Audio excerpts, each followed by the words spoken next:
নমস্কার বন্ধুরা, আজকের সকালের আপডেটে আপনাদের সবাইকে স্বাগত জানাচ্ছি। আজ 4 জুলাই 2024 সাল। তো বন্ধুরা, আমি গতকালকের ভিডিওতে আপনাদেরকে বলেছিলাম যে মালিনী বিল এবং তার পারিপার্শ্বিক যে এলাকাগুলো আছে তপোবন নগরের মতো, এগুলোর কিছুটা বিস্তারিত প্রতিবেদন আপনাদের সামনে তুলে ধরব। এই জায়গাটা হচ্ছে টিভি সেন্টারের পাশেই, খুব দূরে নয়। প্রণবানন্দ ইন্টারন্যাশনাল স্কুল আছে ঠিক পাশেই, শহরাঞ্চলের একটা জায়গা। বন্ধুরা, এই এলাকাটা আমি আমার গতবারে যখন ভিডিওতে আমি দেখিয়েছিলাম, যখন বন্যা সদৃশ একটা পরিস্থিতি তৈরি হয়েছিল, হয়তো যারা আপনারা পুরনো দর্শক বা শ্রোতা আছেন তারা অবশ্যই মনে করতে পারবেন। আজ 1 বছর হয়ে গেল, এই এলাকাটার কিন্তু বিন্দুমাত্র উন্নতি হয়নি। তো চলুন বন্ধুরা, আমার সাথে আমি ভেতরে যাব, আপনাদেরকে বর্তমানে এই এলাকার পারিপার্শ্বিক পরিস্থিতি কী আছে সেটা আমার ভিডিওর মাধ্যমে আপনাদের সামনে তুলে ধরার চেষ্টা করব। বন্ধুরা, এখানে প্রথমে ভিডিও শুরুতে যে আপনারা দেখলেন, এই গলিটা ঠিক উল্টো দিকে একটা পরিত্যক্ত মার্কেট শেড আছে। ওখানে মালিনী বিলের যারা ভেতর দিকে থাকেন এবং যাদের বাড়িতে এখনও অধিক পরিমাণে জলস্তর আছে, ওনারা নিরুপায় হয়ে ওই মার্কেট শেডে আশ্রয় গ্রহণ করেছেন। আমি অনেকের সাথেই কথা বলেছি, কিন্তু ওনারা ক্যামেরার সামনে খুব একটা স্বাচ্ছন্দ্য বোধ করছিলেন না, আর তার জন্য আমি আর ওখানে ভিডিও রেকর্ডিংটা করিনি। যাই হোক বন্ধুরা, চলুন, এখানে আমি এই এলাকাতেও বেশ কয়েকজনের সাথে কথাবার্তা বলেছি। তো ওনারা যা বললেন যে গতবারের যে পরিস্থিতি ছিল, এই বছরেও সেই শুকনো মরশুম হোক আর বৃষ্টির মরশুম হোক, কোনোভাবেই কিন্তু আপাত দৃষ্টিতে এলাকার কোনো উন্নতি হয় না। কেননা ওনারা বললেন যে এই রাস্তায় এলাকার যারা বাসিন্দারা আছেন, ওনারা সবাই মিলে চাঁদা তুলে এই রাস্তায় মাটি ভরাট করেছিলেন ওনারা গত ফেব্রুয়ারি মাসে বা মার্চ মাসে করেছিলেন। কিন্তু দুর্ভাগ্যজনকভাবে এবার খুব তাড়াতাড়ি বর্ষার মরশুম শুরু হয়, এই মাটিগুলো মানে গলে গিয়ে একদম প্রচণ্ডভাবে জল কাদার সৃষ্টি হয়েছে এই এলাকাতে। এবং ওনারা বললেন যে কোনোভাবেই সরকারিভাবে এই রাস্তার উন্নতি সাধনের জন্য গত 1 বছরেও কোনো ধরনের প্রকল্প আসেনি বা কোনো ধরনের উন্নতি বা রাস্তার সংস্কারের কোনো কাজ করা হয়নি। আপনারা দেখতে পাচ্ছেন বন্ধুরা, এখানে যারা বসবাস করেন ওনারা বললেন যে প্রায় বছরের মধ্যে 6 থেকে 7 মাস ওনাদেরকে এই জলের মধ্যেই থাকতে হয়। কেননা বর্ষার মরশুমে জল অনেকটাই বাড়ে, ওনাদের ঘরেও জল ঢুকে যায়।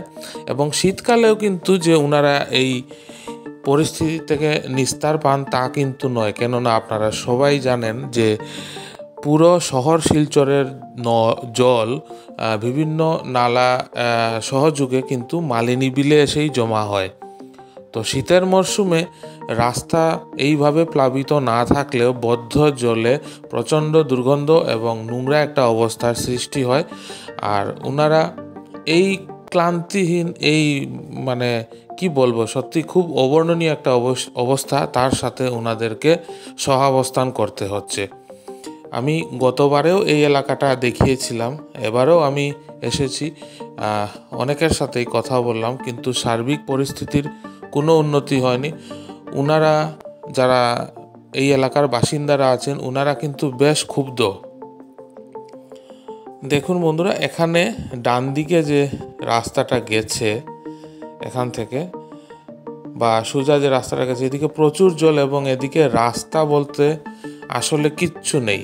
এখানে ওই বাঁশের সাঁকো দিয়েই আসা যাওয়া করতে হয়। এবং তাৎপর্যপূর্ণ ব্যাপার হলো, আমি শীতকালেও একবার এসেছিলাম এখানে, তখনও কিন্তু এই এলাকাতে ডোবার মতো একটা পরিস্থিতি থাকে, খুবই কাদা নর্দমা যুক্ত একটা পরিবেশ, বিশ্রী দুর্গন্ধ। এবং এখানকার যারা থাকেন ওনারা সেই বাঁশের সাঁকো দিয়েই আসা যাওয়া করেন। আর বর্ষার মরশুমে জল ভরে গেলে ওনারা সেই সাঁকো দিয়েই আসা যাওয়া করেন। তো ওনারা বললেন যে, যেটা আমি আগে বললাম আপনাদেরকে, যে প্রায় 7 মাসের মতো কিন্তু ওনাদের এই পরিস্থিতিতেই থাকতে হয়। কিন্তু বন্ধুরা, আমার মনে হয় এই যে রাস্তাটা আছে, আপনারা দেখলেন পুরো সামনে হচ্ছে গিয়ে টিভি সেন্টারের যে রাস্তাটা, ওখান থেকে যখন এই গলিতে রাস্তাটা নেমে এসছে, তখন রাস্তাটা কিন্তু অনেকটাই নিচু। এখানে সরকারি তরফে যদি রাস্তা ভরাট করার কাজ হয় এবং তার সাথে নালার সংস্কারের কাজ হয়, তবে আমার মনে হয় এখানকার বাসিন্দাদের দুর্দশাটা কিছুটা হলেও লাঘব হবে। কেননা এখানে কিন্তু পরিকল্পিতভাবে কোনো ড্রেনেজ সিস্টেমও নেই, বা রাস্তা যেগুলো আছে সেগুলো কিন্তু রাস্তা বলা যায় না। এই জায়গাটা যেটা আপনারা এখন ভিডিওতে দেখতে পাচ্ছেন, এই জায়গা থেকে ওনারা রাস্তার চালু হওয়ার মুখ অবধি ওনারা মাটি ভরাট করেছিলেন, একদম ওনাদের নিজস্ব উদ্যোগে। এখানকার যারা বাসিন্দারা আছেন ওনারা সবাই মিলে চাঁদা তুলে ওনারা ভরাট করার চেষ্টা করেছিলেন, যেটা হয়তো এই সম্পূর্ণ জায়গাটা যতটুকু, তার তুলনায় মাটি ভরাট করাটা অনেকটাই কম হয়েছিল। এবং সেটাই সম্ভব, কেননা ব্যক্তিগত উদ্যোগে এই রাস্তা সংস্কার করার তো কোনো কথা নয়, কেননা এই রাস্তাটা কিন্তু সরকারি উদ্যোগেই সংস্কার হওয়া উচিত। ওনারা একদম মেনশন করে এই কথাটা বলেছেন যে ভোটের সময় সবাই তথাকথিত নেতারা ভোট চাইতে আসেন, আর ভোট বৈতরণী পার হয়ে যাওয়ার পর কারোরই দেখা মেলে না। এখানে যাদের সাথে কথা বললাম ওনারা বললেন প্রায় 2 মাসের মতো হতে চলল এই জায়গাটা সম্পূর্ণভাবে জলবন্দী হয়ে আছে, কিন্তু তথাকথিত কোনো নেতাদেরকে কিন্তু এই এলাকায় দেখা যায়নি।